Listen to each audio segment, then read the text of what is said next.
یہ شہر جس میں علماء کرام ائمہ اعظام ہیں، آپ کا یہ شہر جس میں دانشوران قوم ہیں جو قوم کی ملی، فکری، سیاسی اور عصری فکریں کرتے ہیں، اس اعتبار سے کہ علماء کرام کی جماعت ہو یا قومی خدمت کرنے والے دانشور حضرات ہوں، اس اعتبار سے آپ کا یہ شہر ایک بیدار شہر کہا جا سکتا ہے۔ اس شہر کے علماء میں ایک بیداری ہے، ایک فکر ہے، اور ان کی بیداری، ان کی فکر ہر جہت اور ہر پہلو سے ہے، چاہے قومی خدمات ہوں، چاہے تعلیم و تعلم اور تربیت کا معاملہ ہو، چاہے جوان بچے بچیوں کی تربیت کی فکریں ہوں، چاہے دعوت و تبلیغ ہو یا جمعیت علماء کے پلیٹ فارم سے قوم کی خدمات، ہر جہت سے الحمدللہ اس شہر کے علماء جو زیادہ تر نوخیز ہیں، بڑی عمر کے نہیں ہیں، مگر ان نوخیز علماء میں ہر جہت اور ہر پہلو اور ہر اینگل سے ایک بیداری نظر آتی ہے۔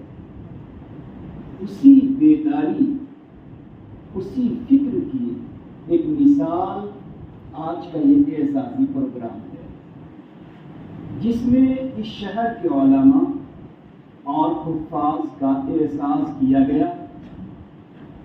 یاد رکھیے کہ علم الہی ایک ایسی نعمت ہے جس نعمت کے ملنے پر اللہ نے فرشتوں سے حضرت آدم کا اعزاز کرایا تھا۔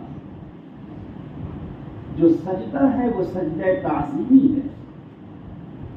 حضرت آدم جنت کی تمام تر نعمتوں میں ہیں، ان تمام تر نعمتوں کے باوجود فرشتوں نے ان کے اعزاز، ان کے اکرام، ان کی عظمت میں ان کو سجدہ نہیں کیا۔ جب اللہ تعالیٰ نے علم الہی سے ان کو نوازا تو تمام کے تمام فرشتوں کو جمع کر کے حضرت آدم علیہ السلام کو کھڑا کر کے ان کے سامنے ان کا اعزاز و اکرام کیا گیا۔ اس سے پتہ چلتا ہے کہ علم الہی کی نعمت ملنے کے بعد انسان قابل اعزاز ہے، قابل اکرام ہے۔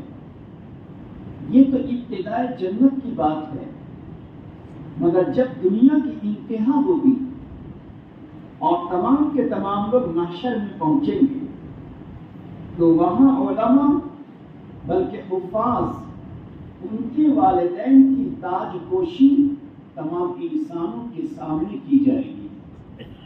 یہ در حقیقت اسی علم الہی کا اعزاز، اس کا اکرام ہے۔ تو گویا جنت میں بھی اعزاز و اکرام ہے اور محشر میں بھی اعزاز و اکرام ہے۔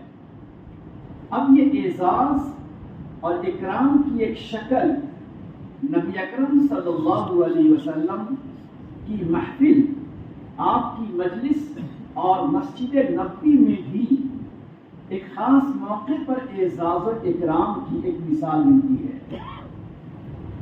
ہم اور آپ کسی عالم، کسی حافظ، اس کی جو چادر پوشی کرتے ہیں، جو اسے چادر اڑھاتے ہیں، در حقیقت اس کی مثال، اس کی دلیل نبی اکرم صلی اللہ علیہ وسلم کی زندگی سے ملتی ہے۔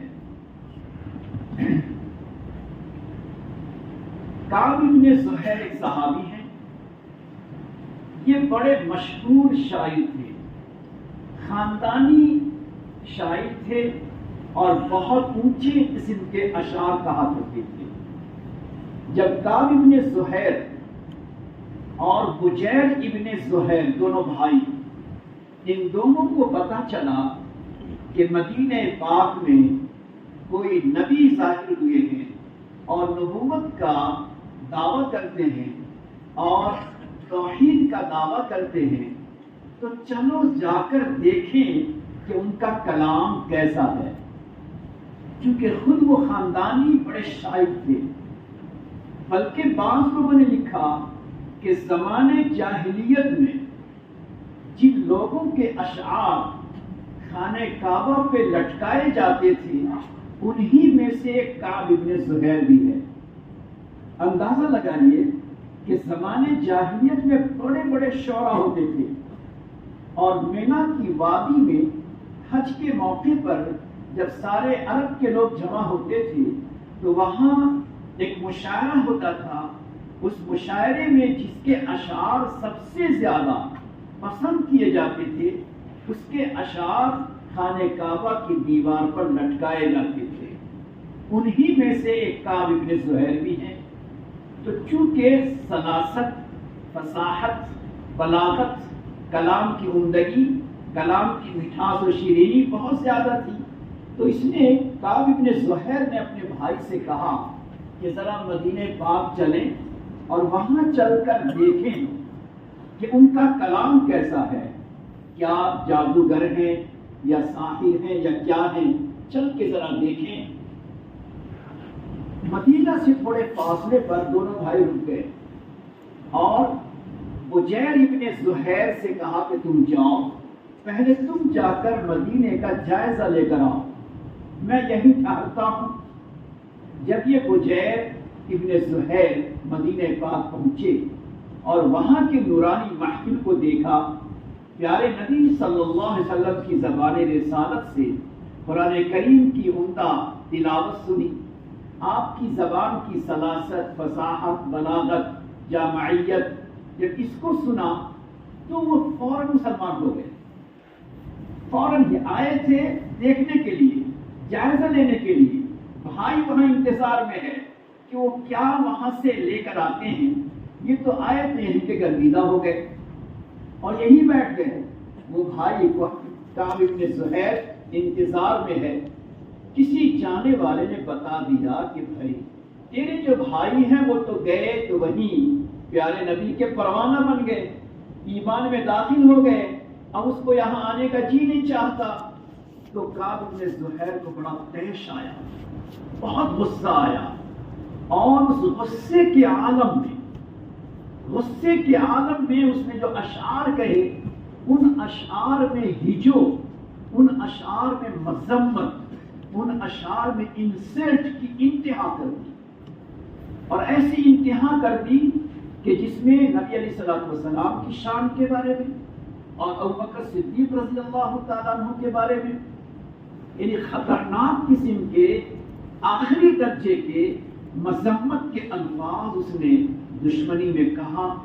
اب اس زمانے میں جو اشعار کہے جاتے تھے بڑی تیزی سے پھیلتے تھے، وہ تو ہوتے ہوتے مدینہ پاک میں اشعار پہنچے۔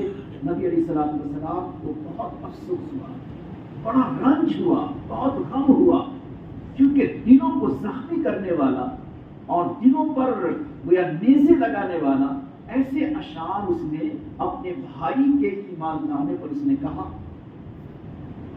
نبی علیہ السلام نے فیصلہ کر دیا کہ یہ انسان اس وقت ہم تمام کے لیے پوائزن ہے، اور پوائزن کو باقی رکھنا، سمجھیے گا میری باتوں کو، پوائزن کو باقی رکھنا اب دیگر کو، دوسروں کو پوائزن میں مبتلا کرنا ہے۔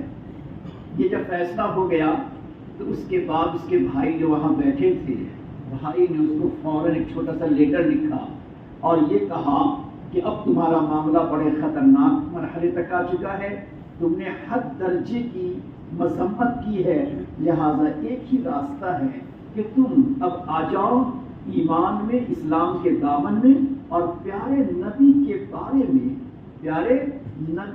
بارے میں کچھ ایسے اشعار کہو جس سے پیارے نبی کا دل خوش ہو جائے۔ چنانچہ اس نے طے کر لیا کہ بات میرے بھائی کی صحیح ہے اور میں غلط ہوں، تو اس نے تقریباً وہیں بیٹھے بیٹھے 35 اشعار کہے، بیٹھے بیٹھے 35 اشعار کہے اور اس اشعار کا اس قصیدے کا نام بانت سعاد رکھا. بانت سعاد یہ عربی زبان میں جو شاعری ہوتی تھی اس کا الگ ہی رنگ ہوتا تھا، یہ موقع نہیں اس کو سمجھانے کا. تو بانت سعاد نام سے اس نے 35 اشعار قصیدہ لکھے اور لے کر صبح فجر کے وقت میں حاضر ہو گئے اور حاضر ہو کر فوراً ہاتھ بڑھایا کہ میں آپ کے دست مبارک پر ایمان لانا چاہتا ہوں. کیا کون؟ تو کہا میں کعب بن زہیر. اللہ اکبر! پیارے نبی کی حیرت کی انتہا کہ کل کی شام تک جو انسان میرے بارے میں، ابو بکر کے بارے میں ایسے خطرناک اشعار کہتا تھا، وہ آج ایمان میں داخل ہو رہا ہے، میرے پاس آ کے کلمہ پڑھتا ہے. آپ نے فرمایا ذرا کوئی شعر سناؤ.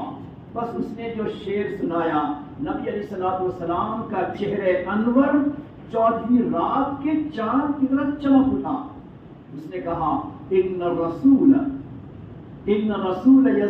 یستضاء به، ان الرسول لنور یستضاء به. ارے میرا یہ نبی ایک ایسا نور ہے جس سے پوری دنیا چمک حاصل کرتی ہے. کیا بہترین شعر کہا، ان الرسول لنور یستضاء به. میرا نبی ان کا چہرہ دیکھ کر تو مجھے ایسا لگتا ہے کہ پوری دنیا کی روشنی، چاہے سورج ہو، چاہے چاند ہو، چاہے ستارے ہو، ان تمام کو آپ کے چہروں سے روشنی ملتی ہے، تب جا کے سورج اور چاند دنیا میں روشنی چمکاتا ہے. جب یہ بات کہی تو آپ خوش ہو گئے، اتنے خوش ہوئے کہ اسی موقع پر آپ کے جسم مبارک پر جو چادر مبارک تھی، وہ چادر مبارک کعب ابن زہیر کے آپ نے بدن پر رکھ دیا. حضرات صحابہ حیرت اور تعجب میں پڑ گئے کہ دیکھو ایک اچھے کلام اور نبی کی بہترین مدح سرائی پر آپ اس قدر خوش ہوئے کہ بطور اعزاز، بطور اکرام وہ چادر آپ نے عطا فرمائی ہے. وہیں سے ہمارے علماء کرام نے اعزاز اور اکرام کے موقع پر چادر کو استعمال کرتے ہیں کہ چادر کے ذریعے علماء کا اکرام کیا جائے. یہ ہے چادر کے ذریعے اکرام کی ایک سند. اب سنیے امت کے دل میں نبی علیہ الصلوۃ والسلام کے ادنا چیزوں کی کیا اہمیت تھی. جب یہ چادر کعب بن زہیر کے پاس رہی تو عید کے موقع پر اس کو اوڑھتے تھے. جب نبی علیہ الصلوۃ والسلام کا انتقال ہو گیا تو حضرت امیر معاویہ انہوں نے کعب بن زہیر سے کہا کہ میں 10,000 دینار دیتا ہوں یا 10,000 درہم دیتا ہوں. 10,000 درہم، سوچیے 10,000 درہم میں دیتا ہوں، اس درہم کو لے لو، چادر مجھے دے دو. کعب بن زہیر نے کہا اس چادر کے مقابلے میں دنیا کی تمام چیزیں ہیچ ہے.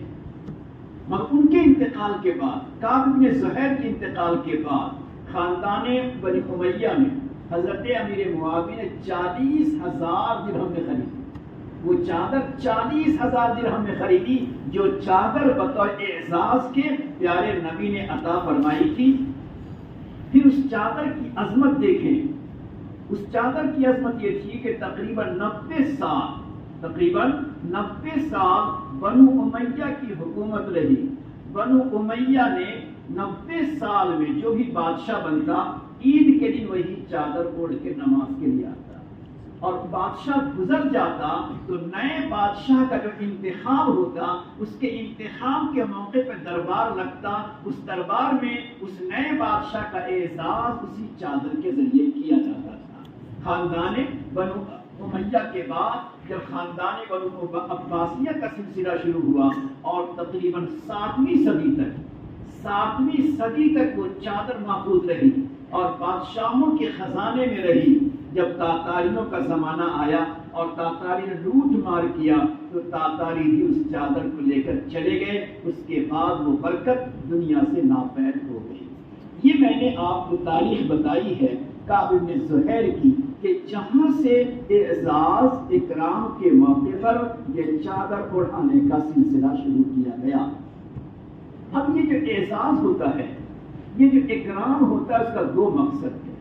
ایک مقصد جن کا اعزاز کیا جائے، جن کا اکرام کیا جائے، ان کو اپنے آنے والی زندگی میں مستقبل میں ان کے فیوچر میں ان کو اپنی حیثیت یاد دلانا ہوتا ہے کہ آپ کی کیا حیثیت ہے.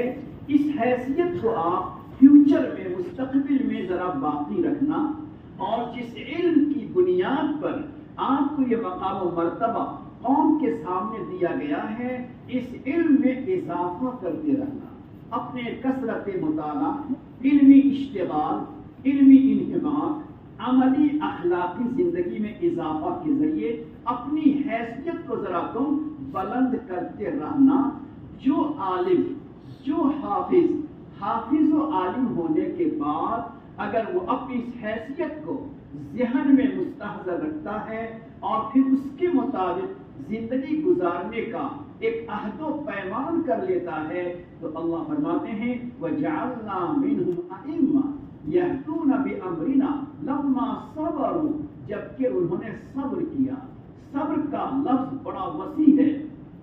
صبر کے اندر جہاں جسمانی تکلیفیں، مالی تکلیفوں پہ صبر ہے، وہیں اپنی راحت کی حالت میں کثرت مطالعہ، انہماک، اشتغال، عمل و اخلاق میں اضافہ، یہ بھی صبر کے دائرے میں شامل ہے. فرماتے ہیں وَكَانُوا بِآيَاتِنَا يُوقِنُونَ، جب علمی مشغلہ رہے گا، مطالعہ رہے گا، پڑھتے رہیں گے، کتابوں سے ممارست رہے گی، کتاب ان کی زندگی کا رفیق سفر ہوگا، تو ان کے ایمان میں اضافہ ہوگا. چونکہ دلائل اور شواہد آتے جائیں گے تو ان کے ایمان و یقین میں اضافہ ہوتا چلا جائے گا. اس لیے اس طرح کے پروگرام کا ایک اہم مقصد ان علماء، ان حفاظ کو آنے والی زندگی میں اپنی حیثیت کو یاد دلا دینا ہے کہ آنے والی زندگی میں آپ کو کس حیثیت سے اپنی قوم میں، اپنے سماج میں، اپنے خاندان میں کس طرح سے رہنا ہے کہ آپ اس طرح رہیں کہ آپ ان کے لیے راہبر بن جائیں. دوسرا بڑا فائدہ کہ جو عوام محبتوں میں آتے ہیں ان میں علم کا شوق بڑھانا، علم کا جذبہ بڑھانا، ان کے اندر اس اسپرٹ کو لانا کہ اپنی نسلوں میں عالم اور حافظ بنانے کی کوشش کیجیے. دیکھیے کبھی کبھی حوصلہ افزائی، ہمت افزائی، اعزاز و اکرام کسی کے نصیب کے چمکنے کا ذریعہ ہو جاتا ہے. ایک سادہ سی مثال دیتا ہوں.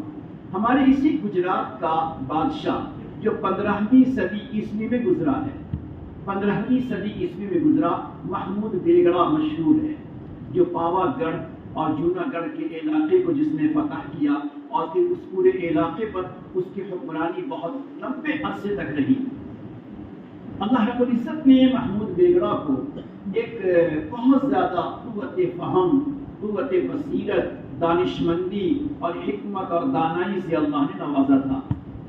مگر عجیب بات یہ ہے کہ وہ عالم نہیں تھا، حافظ نہیں تھا، مگر عالم اور حافظ کا بہت زیادہ قدردان تھا.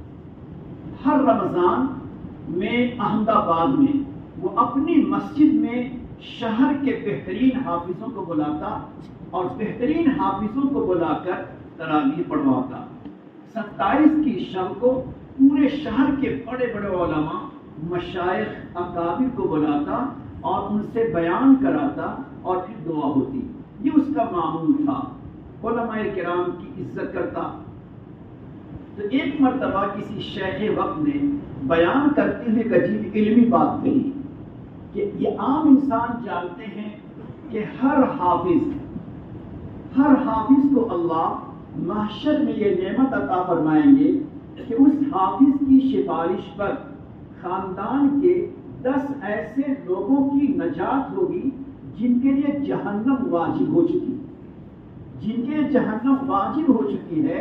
ایسے 10 انسانوں کو جہنم سے نجات دیا جائے گا ایک حافظ کی سفارش پر.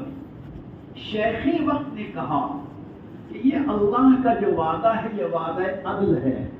علماء جانتے ہیں اللہ کی طرف سے بندوں کو 2 طرح کا ثواب ملتا ہے. ایک کو عدل کہتے ہیں، ایک کو فضل کہتے ہیں.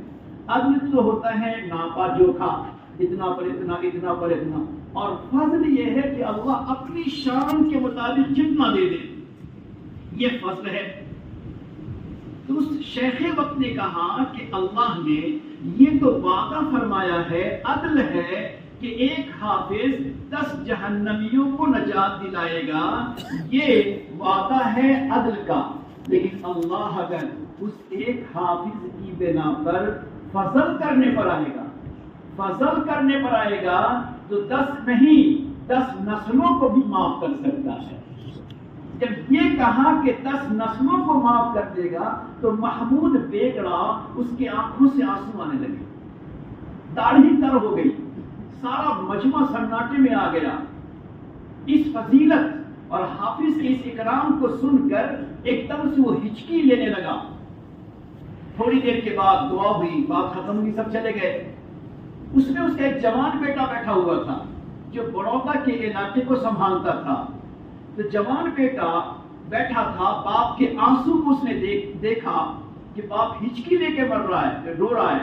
کسی نے پوچھا ایسا کیوں روتے ہو؟ تو کہا مجھے دور دور تک اپنی نسل میں کوئی حافظ نظر نہیں آتا، دور دور تک میری نسل میں کوئی حافظ نظر نہیں آتا، اس بنا پہ میں رو رہا ہوں کہ اگر میں جہنمی بن گیا تو خاندان کا کوئی حافظ ہوتا جس کی سفارش پر مجھے جنت مل جاتی، اس بنیاد پہ روتا ہوں۔ جوان بیٹا پیچھے بیٹھا ہوا تھا، باپ کے سسکنے کو اور رونے کو دیکھتا رہا۔ مجلس ختم ہو گئی، رمضان گزر گیا، اگلا رمضان آیا۔ اگلے رمضان میں محمود بیگڑا نے پھر علماء اور حافظوں کو بلا کر مشورہ رکھا کہ ان سال تراویح کون کون پڑھائے گا؟ تو بیٹا بھی پیچھے سے کھڑا ہوا اور کہا میں اکیلا تراویح پڑھاؤں گا، میں اکیلا تراویح پڑھاؤں گا۔ اب پورا مجمع حیران، پورا مجمع پریشان کہ بادشاہ کے گھر میں تو کوئی حافظ نہیں ہے، یہ بچہ کیسے کہہ رہا ہے کہ میں قرآن پڑھاؤں، میں تراویح پڑھاؤں گا؟ تو باپ نے پوچھا بیٹا تو حافظ نہیں، تو تراویح کیسے پڑھائے گا؟ تو اس سے جوان بیٹے نے کہا ابا گزشتہ رمضان میں آپ کے آنکھوں سے جو آنسو بہے تھے اسی آنسو نے مجھے حافظ بنا دیا، اسی آنسو نے مجھے حافظ بنا دیا کہ اس آنسو کو دیکھ کر میرے اندر ایک فکر پیدا ہو گئی، ایک شوق پیدا ہو گیا، ایک ولولہ آ گیا، ایک جذبہ آ گیا، اور میں یہاں سے بڑودا جانے کے بعد میں نے پھر شروع کیا اور استاذ کو میں نے شرط لگائی کہ میں تنہائی میں قرآن سناؤں گا، کسی کو مت بتانا کہ بادشاہ کا بیٹا حافظ قرآن ہو رہا ہے۔ الحمدللہ میں حافظ قرآن ہوں۔ تراویح پڑھائی، تراویح پڑھانے کے بعد بادشاہ باپ اتنا خوش ہوا کہ بیٹا تو نے گویا ایک ضمانت لے لی، گارنٹی لے لی ہے نجات کی، اس کے بدلے میں لکھ کے دیتا ہوں کہ میرے بعد میرے بیٹوں میں تو ہی میری حکومت کی جگہ پر بیٹھے گا۔ میں عرض کرنا چاہتا ہوں کہ اس طرح کے پروگرام چاہے علم نبوت، علم دین کی بنیاد پر ہو، چاہے علم دین کی بنیاد پر عالم اور حافظ ہونے کی بنا پر ہو، چاہے عصری تعلیم کی بنیاد پر، عصری تعلیم کی بنیاد پر اسکول اور کالج میں بہترین نمبروں سے پاس ہونے والے ہمارے انگریزی پڑھنے والے بچے، اگر ان کے لیے بھی اعزاز و اکرام، ان کی حوصلہ افزائی کے لیے کچھ کیا جاتا ہے، یہ بھی قوم کی ایک بڑی خدمت ہے۔ لہذا ہم اس شہر کو ان تمام لوگوں کو مبارکباد پیش کرتے ہیں جو ہمارے علماء اور ان حفاظ کا اکرام کرتے ہیں، یا ہمارے قوم کے نونہال بچے جو اسکول یا کالج میں بہترین نمبر سے پاس ہوتے ہیں، یا جو لوگ اچھی خدمات دیتے ہیں اور اچھی خدمات پر جن کو ایوارڈ وغیرہ دیا جاتا ہے، یہ تمام کے تمام ہمارے شہر کے لیے مبارکباد کے قابل ہیں۔ ان کو ہمیں عزت دینا چاہیے،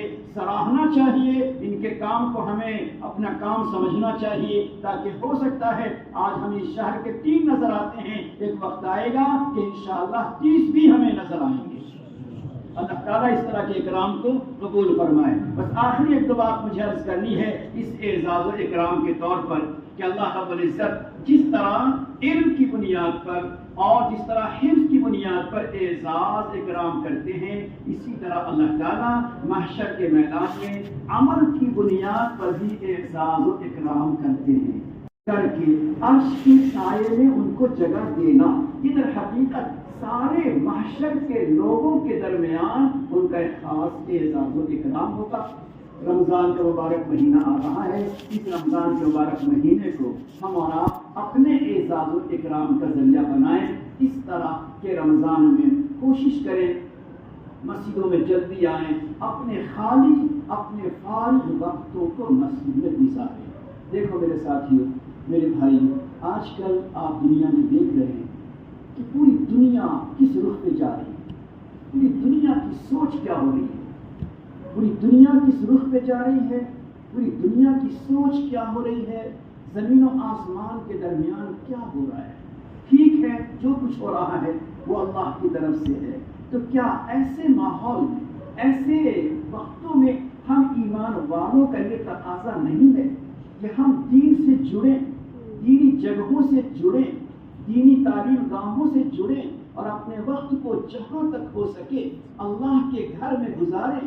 لہذا اگر آپ اس بات سے اگر آپ یہ محسوس کرتے ہیں کہ پوری دنیا میں ایسا لگ رہا ہے کہ آسمان سے فتنوں کی بارش ہو رہی ہے, تو ہمارا فریضہ یہ ہے کہ ہم ذرا اپنے آپ کو دین سے جوڑیں.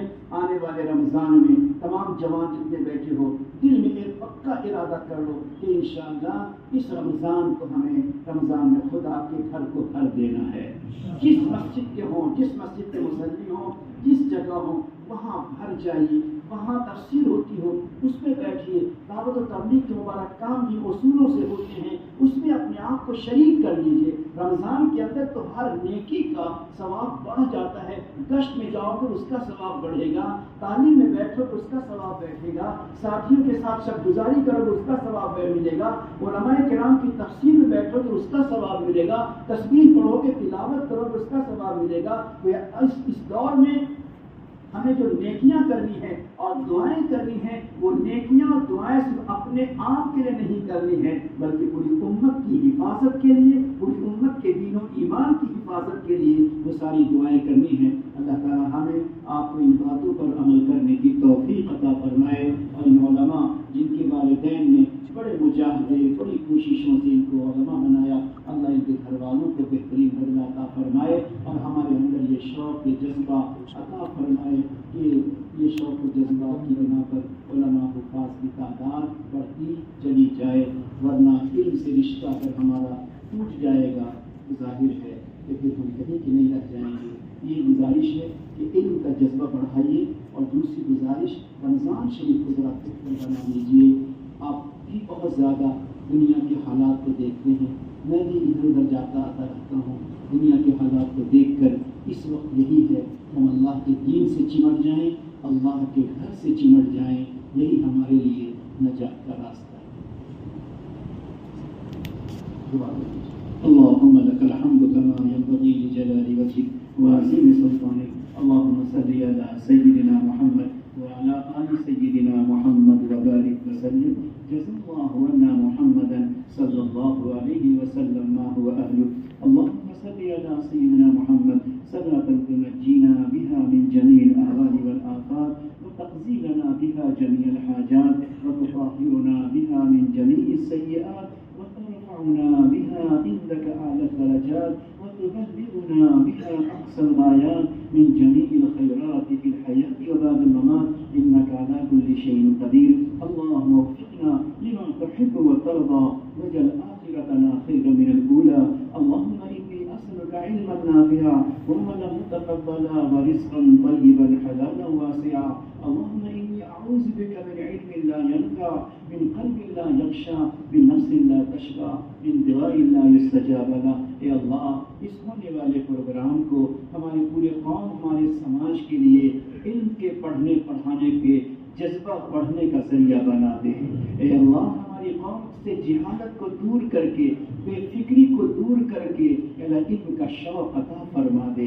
اے اللہ, حفظ کا شوق عطا فرما دے. جو بچے ہمارے ابھی لائن میں لگے ہوئے ہیں, اللہ ان کو کامیاب فرما دے. اے اللہ, اس شہر کے تمام علماء, ائمہ, حفاظ, دین کے داعی, قوم کے سربراہ, اللہ ان تمام کو اپنے حق میں قبول فرما لیجیے. تمام کی خدمات کو قبول فرما لیجیے. ہر ایک کے کام میں خیر و برکت عطا فرما دیجیے. اللہ, جو جس لائن سے لگا ہوا ہے, اللہ اس کو مزید ہمت و قوت عطا فرما. اللہ ہر ایک کو اے اللہ ہمارے پورے ملک کو ہر فتنے سے محفوظ فرما، بد امنی سے محفوظ فرما، بے چینی سے محفوظ فرما۔ اللہ اس ملک میں بسنے والے ہر انسان کو دنیاوی ترقی عطا فرما۔ اے اللہ اے کریم اللہ دلوں کی نفرتوں کو دور فرما کر ہر ایک میں محبتیں عطا فرما، دنیا کی صحیح سلامتی عطا فرما۔ اے اللہ سلامتی عطا فرما، رزق میں برکت عطا فرما۔ اے اللہ ہر قسم کے نفرت وغیرہ کو ختم فرما کر محبت کے ماحول کو آمتام فرما۔ اللہ جن لوگوں نے اس پروگرام کو بچانے کے لیے کوششیں کی ہیں، اپنے پیسے خرچ کیے ہیں، ہمت افزائی کی ہے، اللہ ان کی جان و مال میں برکت عطا فرما۔ نبی اکرم صلی اللہ علیہ وسلم کے صدقے سے پہلے ہماری دعاؤں کو قبول فرما۔ صلی اللہ علیہ